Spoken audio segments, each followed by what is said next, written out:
Coffeezilla exposed a $500 million scam. This got to be on some big stuff. I don't know. I don't know what the hell kind of scam can get people out of 500,000. Maybe it's like, didn't he expose banks or something at one point? I haven't actually kept up with his lore. I just know he does a really good job at exposing people, like evil people, and what they're like, how they're scamming people out of money, and he does good work. I haven't actually watched, and I think this is actually gonna be the first video I actually watched through of his, but I just like heard of him. Yeah, let's see what the hell $500 million looks like in a scam. I uncovered a $500 million Ponzi scheme. This dude could get himself killed with this shit. By the end of this 3-part series, we will expose offshore money laundering, fraud, and confront the man behind it all. Yeah, I get arrested. And then what? I win because they're dead. But before we do that, let's start at the beginning. He's murdering After folk? my Logan Paul investigation, I was bored. And I've been drinking a little too much. That's it, Coffee. I'm cutting you off. You've had way too much. Why? Perfectly in possession of my Drinking too much caffeine, dog. However, the truth was, I just needed a new case. Look at that editing, though.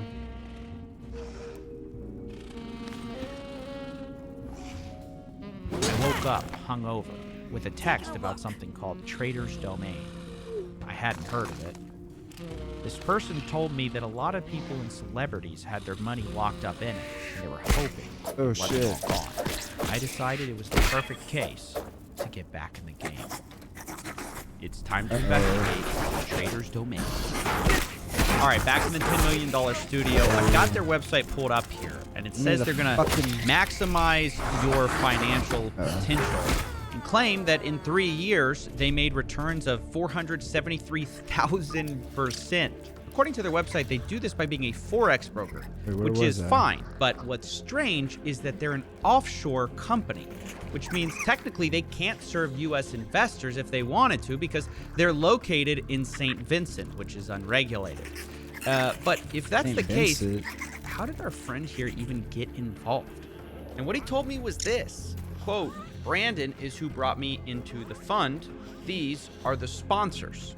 But of course, that begs the question. Who is Brandon Sims, and what is a sponsor? Well, we're going to go to the conspiracy board because I can tell it's going to get complicated to see what we're working with. So far, we have an investor going into Trader's Domain through Brandon Sims, but where does the money go? Well, I asked, and what he told me was this. It didn't go offshore at all to Trader's Domain. It went to a company called CCAP Holdings LLC in the United States. We'll add that as well. Now, if that wasn't weird enough, in addition, Brandon wanted to hide what the money was even for that was invested. He's told our investor this, don't put investment in memo, just put services for you. Now, this is where things get weird because it turns out CCAP Holdings isn't owned by Brandon Sims at all. It's also not owned by Trader's Domain.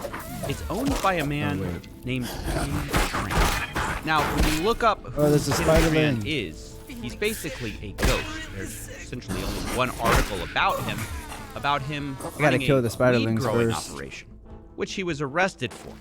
So, what exactly is going on here?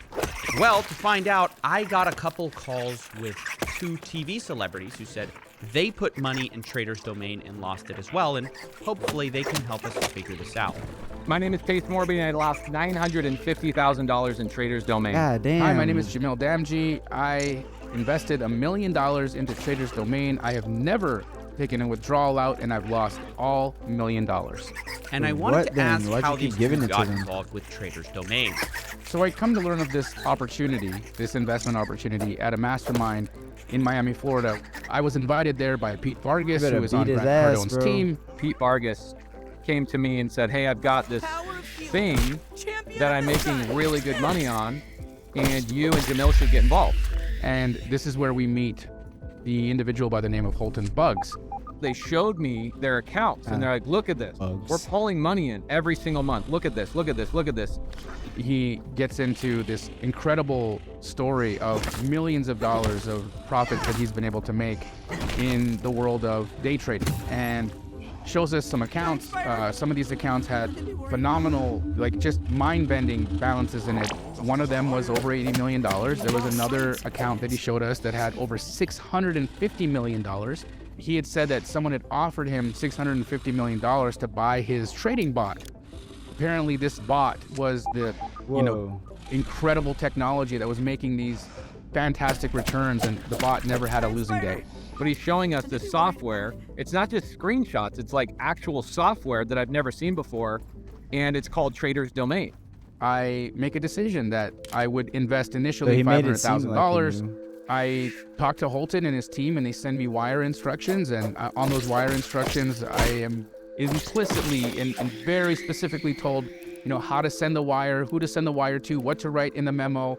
Now, what I found interesting about this is, despite this being a new sponsor, look at who they're sending money to. Once again, CCAP Holdings, through Holton Bugs this time. We'll put him on the board as well. From what I can tell online, he's a small-time MLM promoter. My goal was to share with them how to properly use the Lamborghini. Look at the purpose of the wire that was sent. Once again, how do I use my says Lamborghini? Services, Oh shit. not investment, which is exactly what Brandon Sims instructed his clients to do as well. And this is where I was confused, because the more people I talked to, the more it felt like everyone kind of had the same story. Take another sponsor I found for Trader's Domain, which I found from our first source once again, Mike Sims. He claims Trader's Domain was his hedge fund. I've invested in your hedge fund. Yeah, that's correct. It's so crazy. I'm just learning what it is, only because when you started talking about it, I didn't understand it, but I trusted it only because I trusted your company and I trusted all the other people that invested, all my friends. And it was like a little fear of loss, like, yo, y'all not gonna get the bailed out. So hedge fund, I'm up 60%, which is in, what is it, maybe 2 months, month and a half? Which is crazy. It's nuts. And then, like I said, Dude, that's one of the I need a quick quote-unquote higher risk strategies. Right.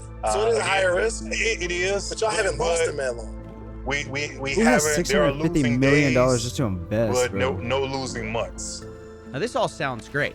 And according to leaked texts from Mike's assistant, we find out that these investment accounts people are putting in look identical to the ones on Trader's Domain. So it doesn't take a genius to figure out Mike Sims is putting some people's money into Trader's Domain, and it looks like he's claiming it's his hedge fund. That's like a pyramid scheme, isn't it? How could that be if Holton Bug says it's his trading bots? And still yet another sponsor for Trader's Domain, called Goldbridge, said they were following a master trader. This is Goldbridge. We've said that our protocol mirrors the results of a master trader, and to this day we haven't had a red day. This is real stuff. We're not using new capital to pay off the old investors. Like there's no Ponzi. Ah, yes, nothing says it's not a Ponzi scheme like saying, hey guys, this is not a Ponzi scheme.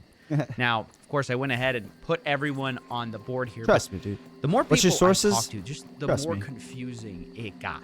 Like, who's running this thing? And what is it? Is Trader's Domain a hedge fund? Is it Forex? Is it a bot? What's going on? Seems like not even the investors knew. He said like it's a bot that they're using to trade gold. Very credible. Wall Street trader, done this for a long time. An experienced trader who had built a large network, made a lot of money for people that I knew and personally trusted. It really feels like the more sponsors that I find, the more confusing it's getting.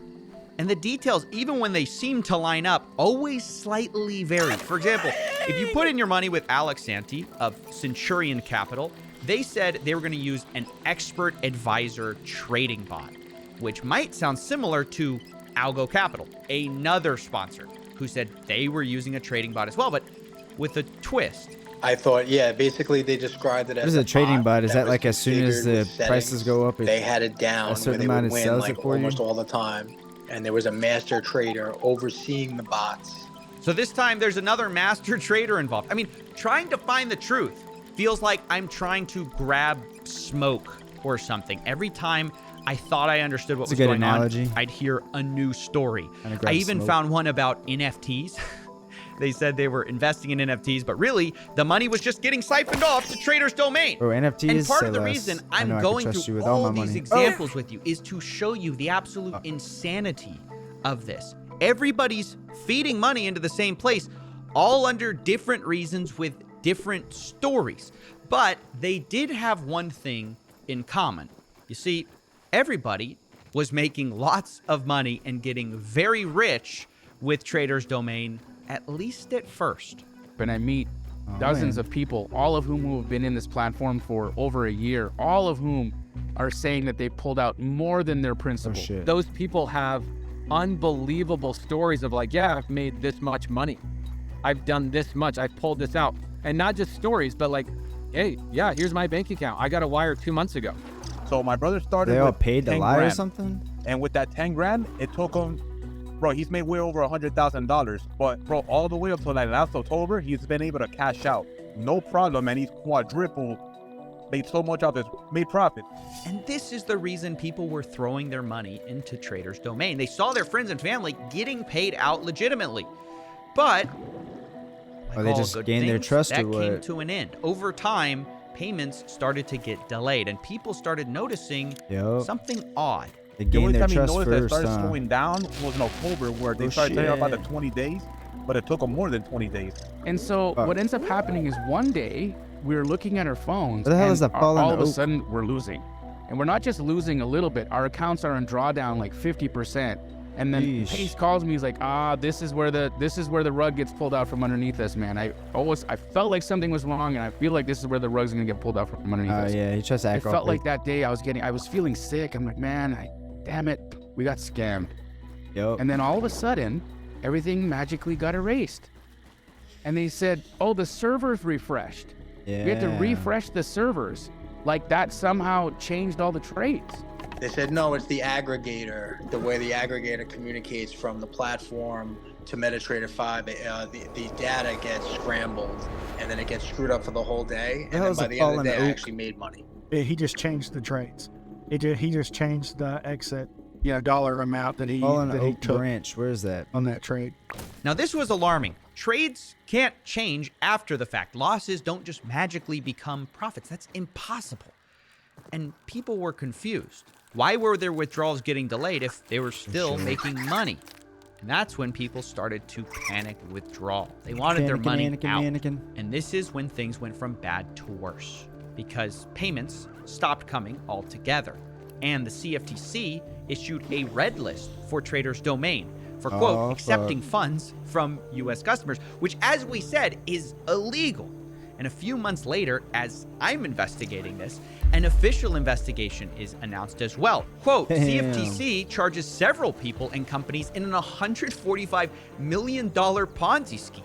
And in that report, they name somebody we know, Tin Tran, the owner of CCAP Holdings. According to this document, Tin Tran, quote, operated a fraudulent scheme from approximately April 2020 to the present. He directly accepted at least $144 million from approximately 913 pool participants. Not only that, we also see another familiar face, Mike Sims, or Michael Shannon Sims, who is also mentioned as one of the promoters. So I guess at this point, you're probably wondering, well, hey, look, I guess they caught him, right? Case closed. And that's what I thought too. But just as I was ready to give this whole case up, I started to hear a different name. The hell is this trail marker for, bro? Something happened in November or October, and people just stopped getting money. Nobody's communicating with us. Nothing's happening. Everybody that's involved keeps telling us that we're ungrateful and that we're asking too many questions. And I told Jamil in like first week of January, I said, we got scammed, man. These guys must be running a Ponzi scheme or something's going on. Chill, you're overreacting, I started doing my own bro. research about who the You company, don't know what the you're doing, company just is, wait it who out. the owner behind it, team behind it, audit team behind it. And that's when I find out there's this one guy named Ted who's making all the trades and he's running this Ponzi scheme. Fucking dude. We now learn of this savant that is the man behind Trader's Domain. I don't know where And Fallen so Oak this is the first Branch time I ever hear the name Ted Safranco. And I'm like, who the freak is Ted? Who's Who Ted? the prick? What the frick? Coffeezilla. I don't think he's ever dealt with someone my size before. And nobody knows anything about his family because they don't have the resources I have. It took me weeks to go through all the documents. He makes his episodes like a... Eventually. Or his video like an episode. That's pretty cool. Hi everyone, my name is Ted. I've been working for many years now, almost 15 years. I wanted to have a lifestyle change. I wanted to get into something different. I mean, this is sociopathic behavior, right? This is what a this is what I need right now. Does. Give me a break. I'd take a flight to the UK right now and just show up and curb stomp their heads. I win. Okay, big guy. All right, big guy. Whoa, just take it easy, man.